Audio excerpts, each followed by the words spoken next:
Hello friends, स्वागत है आपका अपने यूट्यूब चैनल वर्षा मैथ्स क्लासेस पर। आज हम डिस्कस करते हैं एब्स्ट्रैक्ट अलजेब्रा की एक और इम्पोर्टेंट थ्योरम जो कि पेपर पॉइंट ऑफ व्यू से बहुत ज़्यादा पूछी जाती है।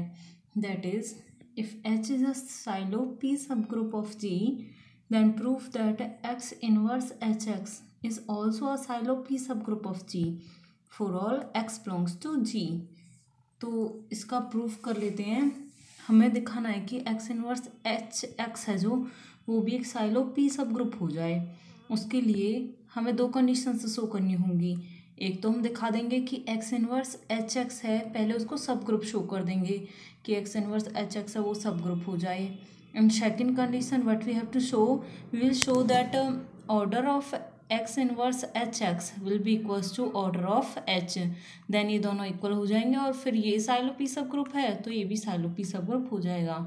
तो सबसे पहले उसको सब ग्रुप दिखाने के लिए कुछ कंडीशंस लेकर चलते हैं। उससे पहले लेट कर लेते हैं क्योंकि जी एक साइलो पी सब ग्रुप है तो किसी फाइनाइट प्राइम की किसी फाइनाइट पावर तक वो ग्रुप के ऑर्डर को डिवाइड करेगा एंड देन उसकी अगर एक और पावर ऐड करेंगे तो वो ग्रुप के पावर को ऐड नहीं करेगा। That is let p raised to power n divides order of g and p raised to power n plus 1 does not divides order of g as h is a silo p subgroup of g। क्योंकि h Sylow p subgroup है group G का, then by Sylow's first theorem जितना group का order होगा उतना ही उसके subgroup का ऑर्डर होगा। Then order of H will be P raised power N. क्योंकि अब ग्रुप सब ग्रुप में का और सब ग्रुप का जो ऑर्डर है वो पी रेज्ड पावर एन है और जिस ग्रुप का ऑर्डर जितना होता है उतने ही उसके अंदर एलिमेंट्स होते हैं। मतलब जितने भी किसी भी ग्रुप या सब ग्रुप के अंदर एलिमेंट्स होते हैं उतना ही उसका ऑर्डर होता है। अब क्योंकि इसका order P raised power N है तो एच के अंदर एलिमेंट्स जो होंगे वो भी पी रेज्ड पावर एन होंगे। So let us assume the elements of H is equals to h1 h2 h3 up to so on h p raised power n में इसके अंदर एलिमेंट्स हो गए फॉर ऑल। नाउ लेट कर लेते हैं x belongs to g। तो x inverse H x के एलिमेंट्स खुद से बनाते हैं और उनको दिखाएंगे फिर कि x इनवर्स एच एक्स जो है वो सब ग्रुप हो जाए। So x inverse H X is equals to x inverse h1x x inverse h2x। h के हर एक एलिमेंट्स के साथ प्री मल्टीप्लाइंग कर दिया x inverse and post multiplying by x inverse h3x up to so on x inverse h pn x। So इसको subgroup दिखाते हैं। Firstly तो to show that it is subgroup, to show x inverse hx is a subgroup of G। सो इसके अगर हमें कोई भी ग्रुप सब मतलब कोई भी अगर हमें सेट है उसे सब ग्रुप दिखाना होता था तो उसके लिए एक कंडीशन शो कर देते थे कि अगर ए और बी एच के एलिमेंट्स हैं देन ए बी इनवर्स अगर एच में बिलोंग करता है तो जो एच है वो सब ग्रुप होता था ग्रुप जी का फॉर ऑल। हाँ यही होता था बस उसके लिए। तो एक्स इनवर्स एच एक्स को क्योंकि हमें सब ग्रुप दिखाना है तो इसके दो एलिमेंट्स लेट करके चलेंगे, फिर उनका मल्टीप्लिकेशन एक के इनवर्स के साथ देखते हैं वो एक्स इनवर्स एच एक्स में बिलोंग करता है या नहीं। अगर ऐसा होता है then it will be a subgroup. So let X inverse h1x comma X inverse h2x belongs to x inverse hx। Now x inverse h1x into X inverse h2x का इनवर्स हमें पता है। ए बी इनवर्स को किस तरह खोला जाता है, B inverse A inverse back से ओपन होकर आता है तो इसमें हम ये प्रॉपर्टी लगा देंगे इज इक्वल्स टू पहले वाला एज इट इज रखना एंड सेकेंड वाले को बैक से इनवर्स होता हुआ आ जाएगा X inverse h2 inverse X inverse का inverse is equals to x inverse H1 X inverse H2 inverse. Inverse का सिंपल होता है तो ये एक्स ही हो जाएगा। अब इसको ओपन कर देते हैं, x inverse H2 inverse x, that is x inverse H1 x, x inverse H2 inverse and then x inverse H1 x inverse will be identity, so it can be removed, then H2 inverse x. Now since H1 comma H2 belongs to capital H and capital H is a silo P subgroup, यानी ये सब group भी है, तो इससे हमें क्या पता चला कि H1 H2 इनवर्स है जो वो H में ही बिलोंग करेगा because it is a subgroup.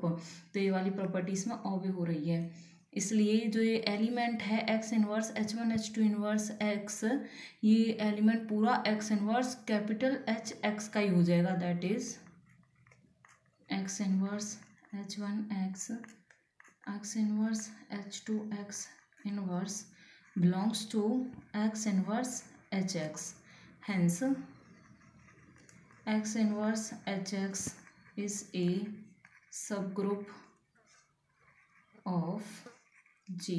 So first condition तो प्रूव हो गई है, अब हमें सेकंड कंडीशन प्रूव करके दिखानी है। तो सेकंड कंडीशन के लिए हमें प्रूव करना होगा कि जो ऑर्डर है एक्स इनवर्स एच एक्स का वो एच के ही इक्वल आ जाए, that is we have to show secondly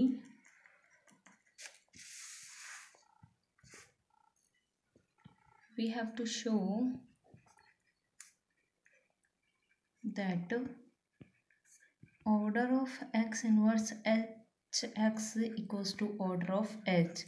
उसके लिए हमें क्या दिखाना होगा, क्योंकि यहाँ ऑर्डर की बात हुई है तो ऑर्डर में वही होता है कि जितने उस सब ग्रुप के अंदर एलिमेंट्स होते हैं उतना ही उसका ऑर्डर होता है। तो अगर हम दिखा दें कि जो ये एक्स इनवर्स एच एक्स के एलिमेंट्स हमने लेट किए हैं ये सारे डिफरेंट हों, मतलब कि इनमें कोई भी दो एलिमेंट्स सिमिलर ना हो, तो ये ट्रू हो जाएगा कि जो इसका ऑर्डर है वो इसी एच के ऑर्डर के बराबर है, क्योंकि इसके अंदर भी पी एन एलिमेंट्स हैं और इसके अंदर भी पी एन एलिमेंट्स हैं। तो हम पहले प्रूव करके दिखाएंगे कि जो एक्स इनवर्स एच एक्स है उसके अंदर सारे एलिमेंट्स डिफरेंट हों।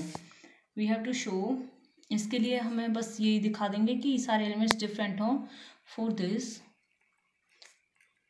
It is sufficient to show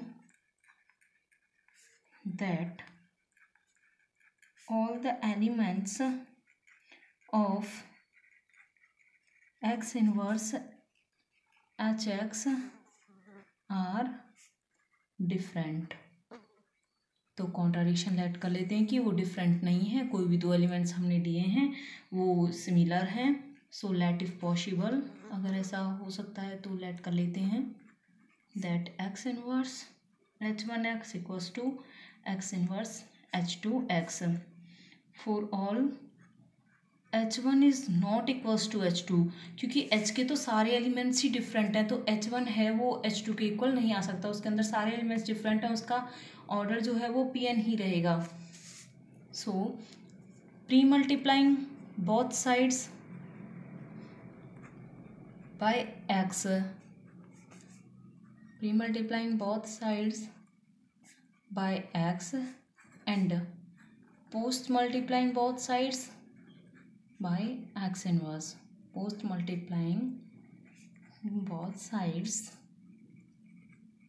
by x we get x inverse, we get x inverse H1 x, यहाँ पे x, यहाँ x inverse equals to x inverse H2 x inverse, that is x inverse H1 x inverse equals to x inverse H2 x inverse, x inverse is equals to identity. So it can be written as H1 equals to H2, but this is a contradiction because H1 can't be equal to H2. This is a contradiction. Hence, all the elements of X inverse Hx must be different. अब उसके elements सारे different हैं और कहाँ तक हैं उसके elements, p raise to power n तक हैं उसके एलिमेंट, तो उसका ऑर्डर कितना हो जाएगा, p raise to power n, that is order of x inverse hx will be p raise to power n which is equals to order of h. Hence x inverse hx is a silo p subgroup of G. Hence, theorem proved. So this is the result of our theorem. We can prove this theorem by that method easily. Thank you.